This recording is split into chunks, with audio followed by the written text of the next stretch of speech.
মাসের শুরুতে জামাইকে খুশি করে যদি পটিয়ে কোনো কিছু কেনাকাটা করা যায় তাহলে আর খারাপ কি। আসসালামু আলাইকুম এভরিওয়ান, কেমন আছেন সবাই? আশা করি সবাই ভালো আছেন। তো নতুন একটা দিনের নতুন একটা ভিডিও নিয়ে চলে আসলাম।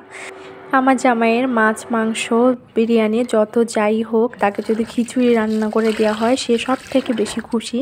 তো ভাবলাম যে আজকে তার জন্য একটু খিচুড়ি রান্না করি। সেভাবে অনেক কদিন থেকে খিচুড়ি রান্না করা হচ্ছে না। তো যেহেতু দুজন মানুষ একবারে দুপুরে রান্না করে ফেলি, সেজন্য আর খিচুড়িটা ওইভাবে রান্না করা হয়নি। তো ভাবলাম আজকে রান্না করি, যদি মাসের শুরুতে জামাইকে একটু কোনোভাবে খুশি করা যায়, তো কোনো শপিং টপিং করা যাবে তাকে পটিয়ে।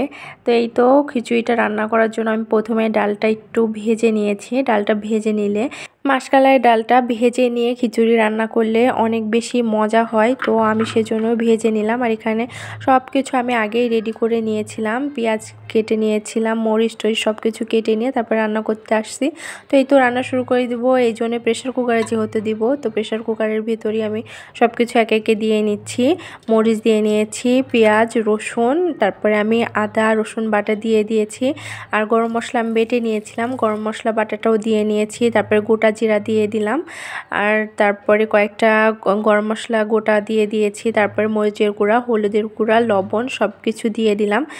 যেহেতু প্রেসারে দিব সেজন্য একবারে সব কিছু মাখিয়ে নেব। তো এই তো লবণটাও দিয়ে নিলাম। তারপরে আমি তেল দিয়ে সুন্দরভাবে মাখিয়ে নেব। আর মাখানোর মধ্যে কিন্তু টেস্ট অনেকটাই নির্ভর করে। মাখানোটা যত সুন্দর হবে খিচুড়িটা, সব কিছু পরিমাণ মতো থাকলে, মাখানোটা সুন্দর হলে খিচুড়ির টেস্টও অনেক ভালো আসে। তো এই তো আমি সুন্দরভাবে আগে সব মশলাগুলো মাখিয়ে নিলাম। তারপর এখন চালগুলা দিয়ে দিব। চালগুলো আমি অনেক আগেই ধুয়ে রেখেছিলাম, ধুয়ে রাখার পরে পানিটা ঝরে গেছিলো। তো এখন এই তো সুন্দরভাবে মাখিয়ে নিলাম। এখন পরিমাণ মতো পানি দিয়ে প্রেসারের ঢাকনাটা আটকিয়ে দিব। তো এই তো পানিও দিয়ে দিলাম পরিমাণ মতো, আর প্রেসারের ঢাকনা দিয়ে এখন চুলায় উঠিয়ে দিয়েছি। এখন বাকি কাজগুলো আমি করে নেব।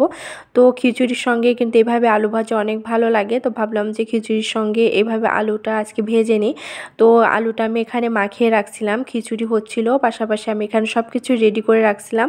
আর ডিম ভাজবো, সেজন্য দুজনের জন্য 2টা ডিম এখানে ফেটিয়ে ভালোভাবে রেখে দিচ্ছি।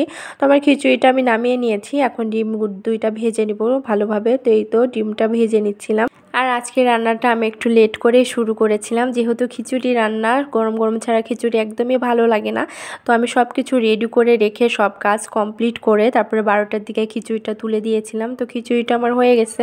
তারপরে এখানে আমি ডিমটাও ভেজে নিচ্ছিলাম। ডিম ভাজা হয়ে গেলে তারপরে আমি আলুটা ভেজে নেব। আর আলুটা যেহেতু ভাজতে একটু সময় নিয়ে ভাজতে হবে, এটা সময় নিয়ে না ভাজলে, আস্তে আস্তে লো হিটে না ভাজলে এটা একদমই ক্রিস্পি হবে না, সেজন্য আস্তে আস্তে ভেজে নিচ্ছিলাম।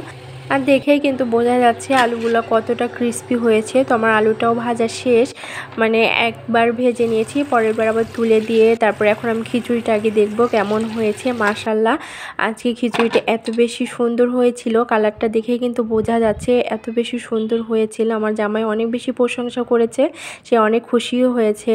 তো এই ছিল আজকের ভিডিও। সবাই কমেন্টে জানাবেন আজকের রান্নাটা কেমন লেগেছে আপনাদের কাছে। সবাই লাইক কমেন্ট শেয়ার করে পাশে থাকবেন। তো ভালো থাকবেন, সুস্থ থাকবেন। আল্লাহ হাফেজ সবাইকে।